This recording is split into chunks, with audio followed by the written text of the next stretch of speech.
और झारखंड समेत देश भर में अनवरत कोरोना को मिलती हार। 24 घंटे में देश भर में 8,464 लोगों ने कोरोना को दी मात। टीकाकरण अभियान जारी।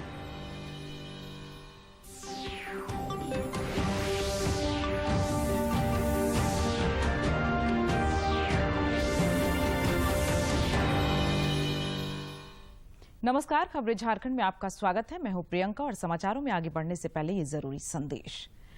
देश ने कोविड टीकाकरण अभियान के अंतर्गत 127 करोड़ टीके लगाने का लक्ष्य हासिल कर इतिहास रच दिया है।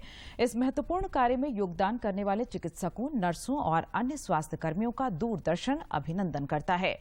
इसके साथ ही हम आपको सतर्क भी करना चाहते हैं कि कोविड अभी समाप्त नहीं हुआ है।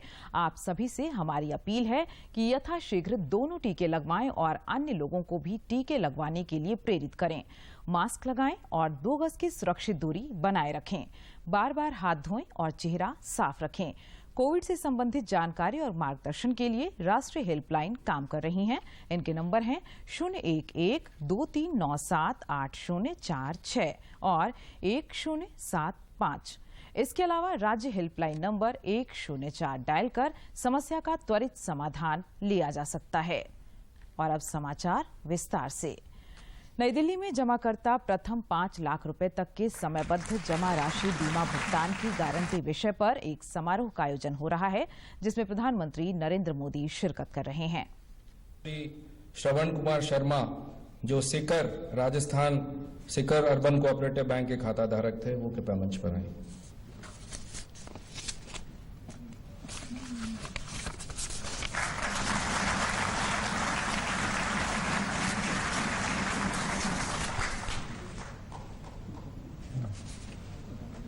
सर, अनुरोध है कि ये डिपॉजिटर्स आपके साथ एक ग्रुप फोटो लेना चाहेंगे, आपकी अनुमति से।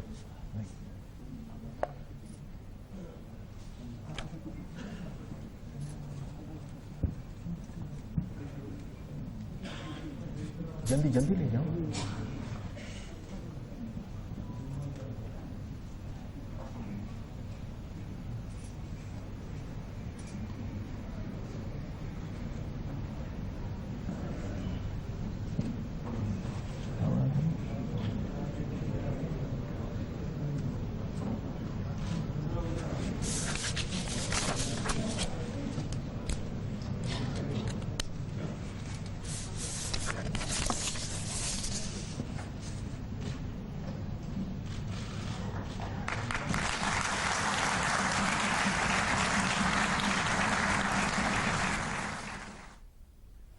प्रधानमंत्री नरेंद्र मोदी कल वाराणसी में काशी विश्वनाथ गलियारे का उद्घाटन करेंगे। इस कार्यक्रम का देश भर में सीधा प्रसारण किया जाएगा। एक रिपोर्ट। शक्तियां जहां अपरंपार है, वो भूमि, उस भूमि की सेवा करने का मुझे सौभाग्य मिला है और मेरा मन कहता है मैं आया नहीं हूं, मुझे भेजा भी नहीं है, मां गंगा ने बुलाया है। प्रधानमंत्री नरेंद्र मोदी के काशी से लगाव का प्रमाण था ये वक्तव्य। बात है 2014 की, जब नामांकन भरने नरेंद्र मोदी काशी पहुंचे। काशी के संपूर्ण परिवर्तन का सिलसिला यहीं से शुरू हुआ। प्रधानमंत्री नरेंद्र मोदी ने प्राचीन शहर के लिए नवीन पुनर्निर्माण का रास्ता अपनाया। उनके श्रम का फल जल्द ही बुनियादी ढांचे के विकास और काशी के 360 डिग्री परिवर्तन के साथ दिखाई देने लगा। पुनरुत्थान के साथ साथ प्राचीन धरोहरों को संजोया गया। काशी विश्वनाथ मंदिर को अतीत की आभा प्राप्त करने में मदद करने के लिए योगदान देना पीएम मोदी का प्रण था। इसके साथ ही उन्होंने काशी विश्वनाथ कॉरिडोर के विकास की यात्रा शुरू की। काशी में सदियों पुरानी परंपरा है कि लोग गंगा नदी में स्नान करते हैं, पवित्र नदी से जल ले जाते हैं और मंदिर में गंगा जल चढ़ाते हैं। सदियों से आसपास के क्षेत्र में बड़े पैमाने पर निर्माण और अतिक्रमण के कारण यह परंपरा लुप्त होती जा रही है। बेरोक टोक निर्माण ने भी मंदिर तक पहुंचना और दर्शन करना भक्तों के लिए एक कठिन कार्य बना दिया। इन समस्याओं का समाधान निकालने के लिए पीएम मोदी ने गंगा नदी को काशी विश्वनाथ मंदिर से जोड़ने के लिए काशी विश्वनाथ कॉरिडोर की अवधारणा की। 8 मार्च 2019 को काशी विश्वनाथ कॉरिडोर परियोजना की आधारशिला रखी गई। शायद भोले बाबा का आदेश कहो, आशीर्वाद कहो कि आज वो सपना साकार होने का शुभारंभ हो रहा है।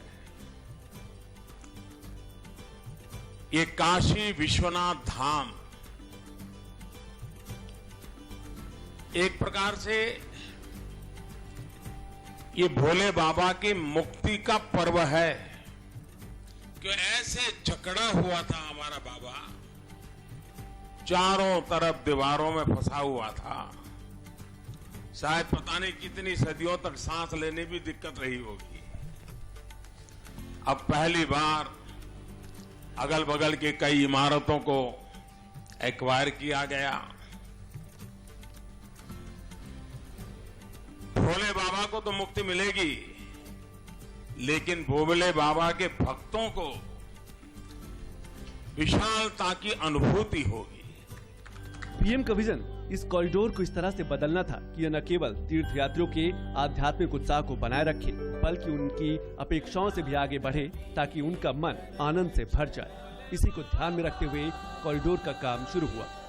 यहाँ रहने वाली घनी आबादी एक बड़ी चुनौती थी और लगभग इसे असंभव परियोजना माना जाता था। संपत्तियों का अधिग्रहण भी एक बड़ी चुनौती थी, लेकिन पीएम मोदी ने अधिकारियों को यह सुनिश्चित करने का निर्देश दिया कि निरंतर बातचीत के जरिए सभी को साथ लिया जाए। इस दृष्टिकोण और सबके प्रयास के फलस्वरूप परियोजना मुकदमेबाजी मुक्त हो गई। करीब 400 परिवारों के इस महादान से परियोजना के लिए भूमि उपलब्ध हुई। इससे पहले और बाद की तस्वीरों से पता लगाया जा सकता है कि कितनी चुनौती से पार पाया गया। 2017 में साइट इस तरह दिखती थी और आज ये केवल 4 वर्षों में हासिल किया गया बदलाव है। प्रधानमंत्री की दूरदृष्टि, सोच और नेतृत्व का परिणाम। परियोजना की यात्रा का दूसरा हिस्सा इसका डिजाइन और विकास रहा। पीएम मोदी ने न केवल आर्किटेक्ट्स की शुरुआत ब्रीफिंग दी, बल्कि आर्किटेक्चरल डिजाइन के लिए लगातार इनपुट और अंतर्दृष्टि भी दी, जिसमें प्रोजेक्ट के 3D मॉडल के जरिए समीक्षा भी शामिल है। इस आयोजन को लेकर बाबा के दरबार को सुरुचिपूर्ण तरीके से सजाया गया है और यह सतरंगी रोशनी से नहा रहा है।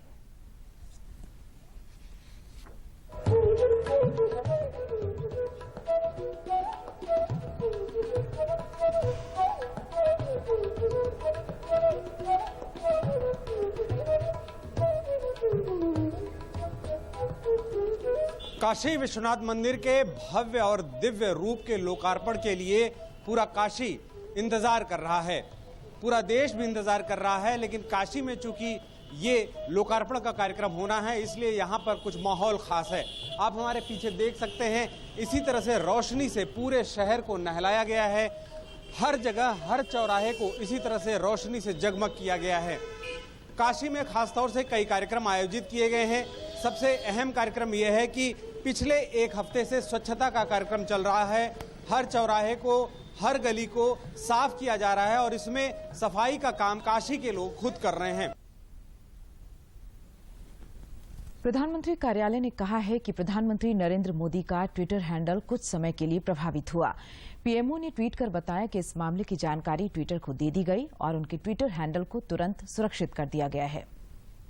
ट्वीट कर कहा, पीएम नरेंद्र मोदी के ट्विटर हैंडल से छेड़छाड़ की गई थी, जिसे तुरंत सुरक्षित कर लिया गया है और मामले की जानकारी ट्विटर को दे दी गई है। अकाउंट से छेड़छाड़ की गई छोटी सी अवधि में साझा किए गए किसी भी ट्वीट को नजरअंदाज किया जाना चाहिए। रक्षा मंत्री राजनाथ सिंह ने आज नई दिल्ली में इंडिया गेट पर 1971 के युद्ध में भारत की ऐतिहासिक जीत और भारत बांग्लादेश मैत्री के 50 वर्ष पूरे होने के उपलक्ष्य में आयोजित 2 दिवसीय स्वर्णिम विजय पर्व का उद्घाटन किया।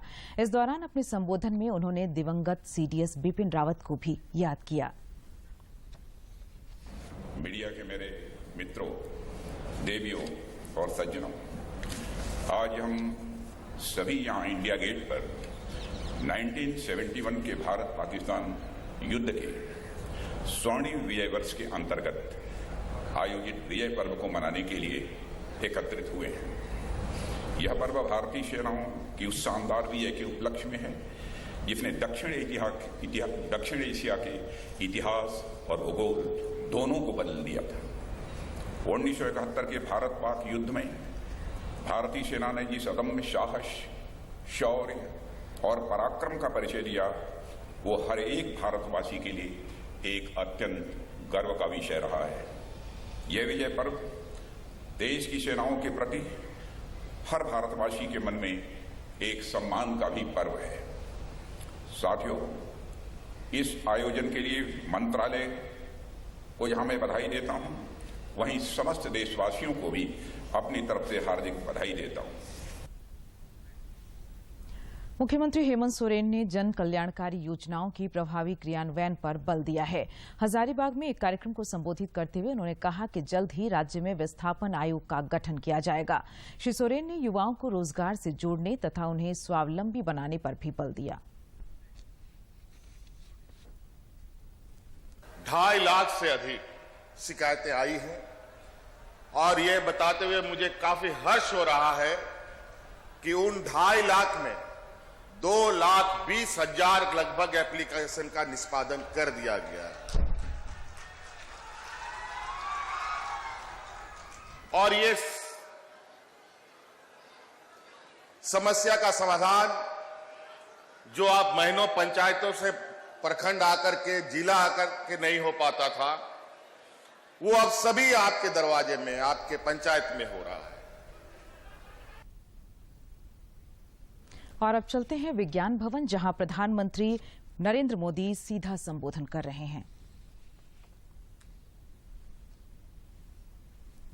पहले कोई जवाब नहीं होता था। लोगों को बैंक से अपना ही पैसा ये प्राप्त करने में, निकलवाने में बरसों लग जाते थे। हमारे गरीब भाई बहनों ने, निम्न मध्यम वर्ग के लोगों ने, हमारे मध्यम वर्ग ने दशकों तक इस स्थिति को भोगा है, सहा है। विशेष रूप से कोऑपरेटिव बैंकों के मामले में समस्याएं और अधिक हो जाती थी। आज जो लोग अलग अलग शहरों से इस कार्यक्रम में जुड़े हैं, वो इस दर्द, इस तकलीफ को बहुत अच्छी तरह समझते हैं। इस स्थिति को बदलने के लिए ही हमारी सरकार ने बहुत संवेदनशीलता के साथ फैसले लिए, रिफॉर्म किया, कानून में बदलाव किया। आज का ये आयोजन उन फैसलों का ही परिणाम है। और मुझे बराबर याद है, मैं मुख्यमंत्री रहा हूं और कोई बैंक में तूफान खड़ा हो जाता था तो लोग हमारा ही गला पकड़ते थे। या तो निर्णय भारत सरकार को करना होता था या उस बैंक वालों को करना था, लेकिन पकड़ते थे मुख्यमंत्री को। हमारे पैसों का कुछ करो हमारा। मुझे काफी परेशानियां उस समय रहती थी और उनका दर्द भी बहुत स्वाभाविक था। और उस समय मैं भारत सरकार को बार बार रिक्वेस्ट करता था कि 1 लाख रुपया की राशि हमें 5 लाख बढ़ानी चाहिए, ताकि अधिकतम परिवारों को हम सेटिस्फाई कर सकते हैं। लेकिन खैर, मेरी बात नहीं मानी गई। उन्होंने नहीं किया तो लोगों ने ही किया, मुझे भेज दिया यहां।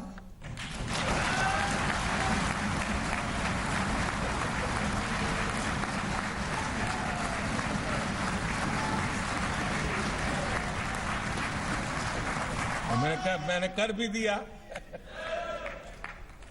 साथियों, हमारे देश में बैंक डिपॉजिटर्स के लिए इंश्योरेंस की व्यवस्था 60 के दशक में बनाई गई थी, यानी उसको भी करीब 60 साल हो गए। पहले बैंक में जमा रकम में सिर्फ 50,000 रुपये तक की राशि पर ही गारंटी थी। फिर इसे बढ़ाकर 1 लाख रुपया कर दिया गया था। यानी अगर बैंक में डूबा जो डिपॉजिटर्स के पैसे जमाकर्ताओं को 1 लाख रुपया तक तो मिलता था, लेकिन वो भी गारंटी नहीं कब मिलेगा, 8-8, 10-10 साल तक वो मामला लटका रहता था। कोई समय सीमा नहीं थी। गरीब की चिंता को समझते हुए, मध्यम वर्ग की चिंता को समझते हुए हमने इस राशि को 1 लाख से बढ़ा करके 5 लाख रुपया कर दिया। पश्चिमी सिंहभूम जिले के सुदूर गुदड़ी प्रखंड के कमर गांव में आपके अधिकार आपकी सरकार आपके द्वार कार्यक्रम का आयोजन हुआ, जिसमें राज्य की महिला एवं बाल विकास मंत्री जोबा मांझी भी शामिल हुईं।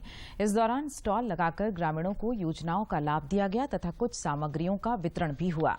इस मौके पर उपायुक्त भी मौजूद थे।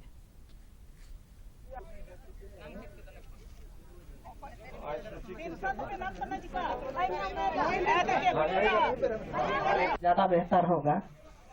आबोती सिंह नैन बंधु पंचायत रिया कमरगांव मैदान रे आबुआ अधिकार आबुआ सरकार सरकार आबुआ द्वार कार्यक्रम रे आबुआ तलारे जिला रे हमारे प्रखंड के कर्मी, जिला के कर्मी उपस्थित होकर मुझे अत्यंत ही आनंदित और हर्षित महसूस हो रहा है। आज हम जो कार्यक्रम में उपस्थित हुए हैं, इसका नाम है आपके अधिकार आपकी सरकार आपके द्वार। जिला कार्यालय जाना पड़ता है। हो सकता है कि आप लोग के पास इतना समय,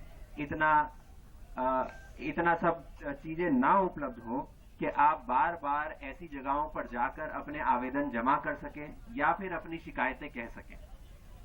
इसीलिए आज के दिन सरकार ने यहां पर एक शिविर का आयोजन करके सभी विभागों को आप लोगों के सामने प्रस्तुत किया है। गिरिडीह में भाजपा के 3 दिवसीय आवासीय प्रशिक्षण शिविर का आज दूसरा दिन है। शिविर को आज पार्टी विधायक दल के नेता बाबूलाल मरांडी और पूर्व प्रदेश अध्यक्ष रविंद्र राय संबोधित करेंगे। इससे पहले इस प्रशिक्षण शिविर को संबोधित करते हुए केंद्रीय शिक्षा राज्य मंत्री अन्नपूर्णा देवी ने नई शिक्षा नीति के व्यापक प्रचार प्रसार पर बल दिया। उन्होंने कहा कि देश में उच्च शिक्षा की पढ़ाई अब स्थानीय भाषाओं में भी होगी।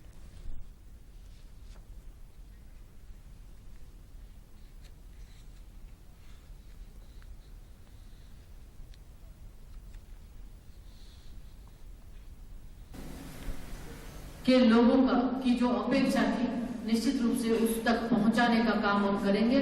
हमारे नौजवानों को इस अमृत महोत्सव के माध्यम से, क्योंकि अभी अमृत महोत्सव चल रहा है, इस अमृत महोत्सव के माध्यम से और जो टेक्निकल, इंजीनियरिंग और मेडिकल की भी शिक्षा भारतीय भाषाओं में मिले, इसकी व्यवस्था इस शिक्षा नीति में है। समाचारों का सिलसिला जारी रहेगा, लेकिन इस विराम के बाद।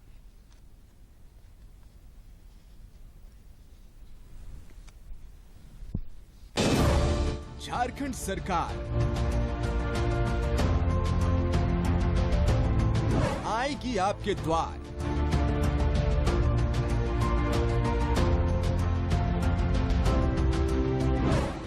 नवंबर से 29 दिसंबर तक हर पंचायत में लगेगा शिविर।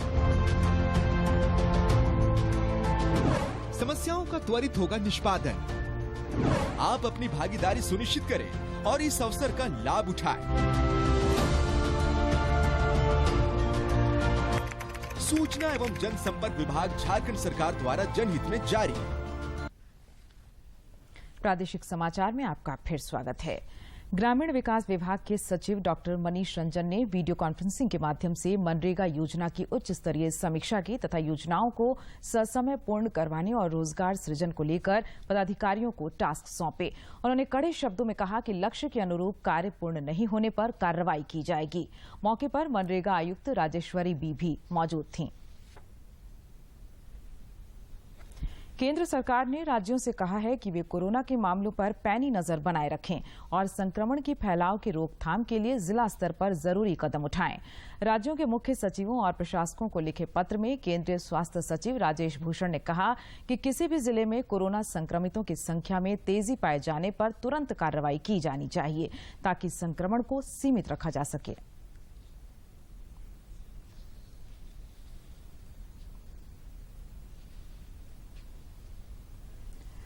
देश में पिछले 24 घंटे के दौरान कोविड के 7,774 नए कोरोना के केस सामने आए, जबकि 8,864 लोगों ने कोरोना को हराकर जिंदगी की जंग जीती। देश में अब कोरोना के 92,281 सक्रिय मामले शेष हैं। 3,41,22,795 हो गई है। देश में कोविड महामारी से स्वस्थ होने की दर 98.36% हो गई है, जो मार्च 2020 के बाद से सबसे अधिक है। अभी देश में सक्रिय मामलों की संख्या 92,281 है। अगर कोविड-19 नमूनों की जांच की बात करें तो पिछले 24 घंटों में 11,89,459 नमूनों की जांच की गई। भारत ने अब तक 65,58,00,000 नमूनों की जांच की है। इधर झारखंड में कोरोना को मात देने के लिए अनवरत जंग जारी है, जिसमें कोरोना योद्धाओं को लगातार सफलता मिल रही है। राज्य में दैनिक मामलों के साथ ही एक्टिव केसों की संख्या भी कम हो रही है। पिछले 24 घंटे के दौरान राज्य में कोरोना के खिलाफ आशातीत सफलता मिली है।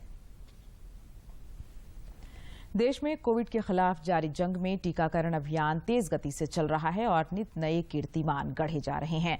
केंद्रीय स्वास्थ्य मंत्रालय के अनुसार देश में वैक्सीनेशन का आंकड़ा लगभग 1,32,93,84,230 हो गया है।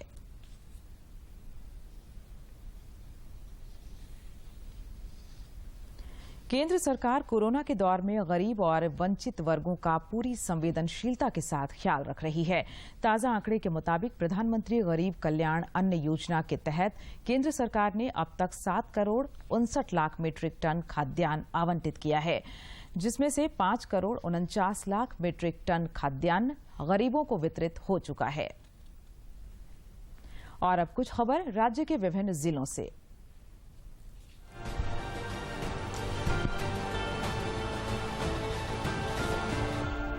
पाकुड़ के उपायुक्त ने शिक्षा विभाग की समीक्षा बैठक कर जरूरी निर्देश दिए। इस दौरान उन्होंने 100% छात्राओं को छात्रवृत्ति से आबंटित करने का निर्देश देते हुए बच्चों को गुणवत्तापूर्ण शिक्षा देने में शिक्षकों की भूमिका को अहम बताया। राज्य के विभिन्न जिलों में राष्ट्रीय लोक अदालत का सफल आयोजन कर मामलों का निष्पादन हुआ। सिमडेगा सिविल कोर्ट में कुल 1,931 मामलों का निष्पादन किया गया। गिरिडीह में पुलिस ने एक अपहरण मामले में 3 अपराधियों को गिरफ्तार किया है, जिनमें एक मुखिया सह लेक्चरर भी शामिल है। सीसीटीवी फुटेज के आधार पर मुखिया की गिरफ्तारी हुई है, जबकि अपहृत व्यक्ति को सकुशल रिहा करा लिया गया है। रांची से माता वैष्णो देवी के लिए तीर्थ यात्री स्पेशल ट्रेन रवाना हुई, जिसे सांसद संजय सेठ ने हरी झंडे दिखाकर रवाना किया। इस ट्रेन से 541 यात्री सफर पर निकले हैं, जो विभिन्न तीर्थ स्थलों का दर्शन करेंगे। लोहरदगा के सिरेंग दाग थाना क्षेत्र में सुरक्षा बलों और नक्सलियों के बीच कल देर शाम मुठभेड़ हुई। इस दौरान दोनों ओर से कई राउंड फायरिंग हुई। पुलिस को भारी पड़ता देख नक्सली घने जंगल का फायदा उठाकर भाग गए। नक्सलियों की धरपकड़ के लिए इलाके में सर्च अभियान जारी है। भाजपा द्वारा काशी विश्वनाथ कॉरिडोर के लोकार्पण समारोह का जमशेदपुर के भी सभी मंडलों के प्रमुख मठ मंदिरों में बड़ा स्क्रीन लगाकर सीधा प्रसारण किया जाएगा। भोपाल के पुलिस अकादमी में सीनियर नेशनल वुशु चैंपियनशिप संपन्न हो गया, जिसमें झारखंड ने कुल 9 पदकों पर कब्जा जमाया, जिसमें 2 रजत और 7 कांस्य पदक शामिल हैं। झारखंड वुशु संघ ने खिलाड़ियों को बेहतर प्रदर्शन की बधाई दी।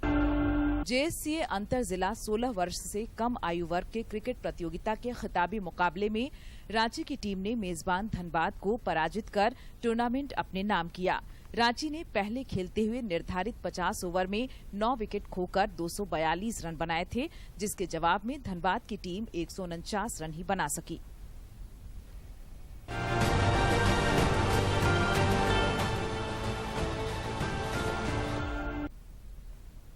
तीर्थ यात्रियों को लेकर आज एक स्पेशल ट्रेन रांची स्टेशन से रवाना हुई। मौके पर तीर्थ यात्रियों को विदा करने के लिए स्थानीय सांसद संजय सेठ मौजूद थे। वर्षों पुरानी हसरत पूरी हो गई तो कईयों को लगा कि ईश्वर ने उनकी मुराद पूरी कर दी। मौका था रांची स्टेशन से तीर्थ यात्रा स्पेशल ट्रेन की रवानगी का।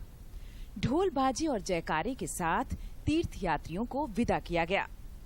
अहले सुबह इन भाग्यवानों को विदा करने सांसद संजय सेठ स्टेशन पर मौजूद थे। पुष्प दल छिड़ककर और चुनरी उड़ाकर उन्होंने तीर्थ यात्रियों को विदा किया। अभी भारत सरकार की योजना है प्रधानमंत्री की एक गौरव ट्रेन चलाने की, जो हमारे शहीद हुए, जो महापुरुष हुए, ऐसे स्वतंत्रता सेनानी जहाँ जहाँ है, जैसे केवड़िया है, जलियांवाला बाग है, ऐसी भी एक ट्रेन चलने वाली है गौरव एक्सप्रेस। उसमें भी उन स्वतंत्रता सेनानियों के दर्शन हेतु भी एक ट्रेन आगे योजना है भारत सरकार की। लेकिन आज ये तीर्थाटन ट्रेन से हम सब खुश हैं और प्रधानमंत्री जी का आभार व्यक्त कर रहे हैं। यह तीर्थ यात्रा ट्रेन श्रद्धालुओं को विभिन्न तीर्थ स्थलों का दर्शन कराकर 10 दिन बाद लौटेगी। संजय सेठ ने कहा कि यह तो केवल एक शुरुआत है। केंद्र सरकार जल्द ही जनता जनार्दन को भारत के विभिन्न वीर भूमि और राष्ट्रीय धरोहरों का भी भ्रमण कराएगी। देश के ऐसे प्रधानमंत्री जिन्होंने सनातनी को तीर्थ यात्रा करने का एक बहुत बड़ा कार्यक्रम रखा, और आज ये ट्रेन यहाँ से रवाना हुई है। यहाँ सिर्फ 250 तीर्थ यात्री ही शामिल हुए। अभी आगे धनबाद, बोकारो, आसनसोल और बिहार ऐसे जगह से सबका कोटा है। यहाँ का कोटा 250 का ही था। ये ट्रेन पूरी फुल होके जाएगी और यह 10 दिनों का ट्रिप है। यात्रा शुरू करने के दौरान यात्रियों की खुशी और उत्साह देखने लायक था। इस नेक पहल के लिए तीर्थ यात्रियों ने केंद्र सरकार का तहे दिल से शुक्रिया अदा किया और जी भरकर आशीर्वाद दिया। सब लोग निकल रहे हैं, जब जाएंगे तो जिस तरह का बताया गया उस हिसाब से बहुत ही अच्छा लगेगा। हम लोग का बहुत ज्यादा उत्साह है कि हम लोग जा पा रहे हैं उतना दूर, उतना अच्छा, सारे जगह से घूम के आ जाएंगे। हम लोग को बहुत अच्छा लग रहा है जाने के लिए। शिक्षा का अलग जगाने के लिए समाज का हर तबका योगदान दे रहा है, जिसमें खाकी वर्दीधारी पुलिस वाले भी पीछे नहीं हैं। चतरा के एसडीपीओ अविनाश कुमार स्कूलों में जाकर शिक्षा का अलग जगा रहे हैं। साथ ही वे समाज के नवनिर्माण के लिए विद्यार्थियों को प्रेरित भी कर रहे हैं।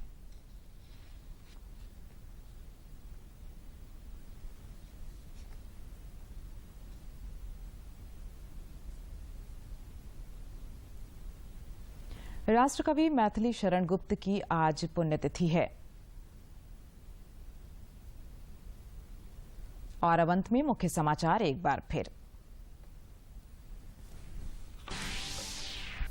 नई दिल्ली में 5 लाख रुपए तक के समयबद्ध जमा राशि बीमा भुगतान गारंटी समारोह का आयोजन, प्रधानमंत्री नरेंद्र मोदी कर रहे शिरकत।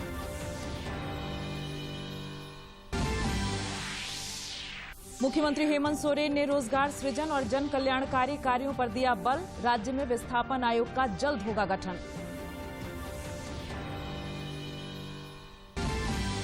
लोहरदगा के सिरेंगदाग थाना क्षेत्र में सुरक्षा बल और नक्सलियों की मुठभेड़, सर्च अभियान जारी।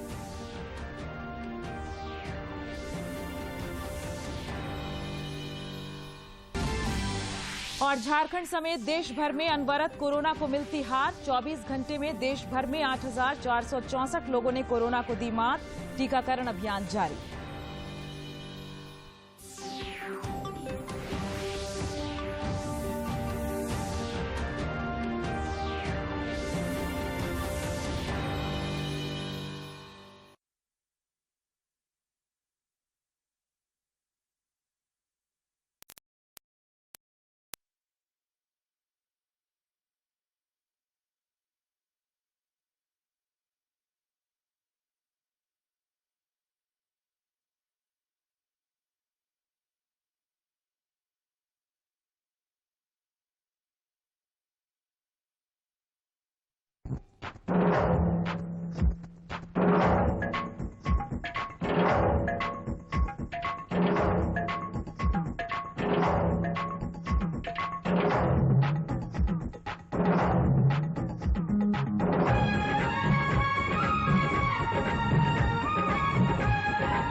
नमस्कार दोस्तों, सुर और सिनेमा के आपके अपने पसंदीदा कार्यक्रम चित्रहार में आप सभी का स्वागत है।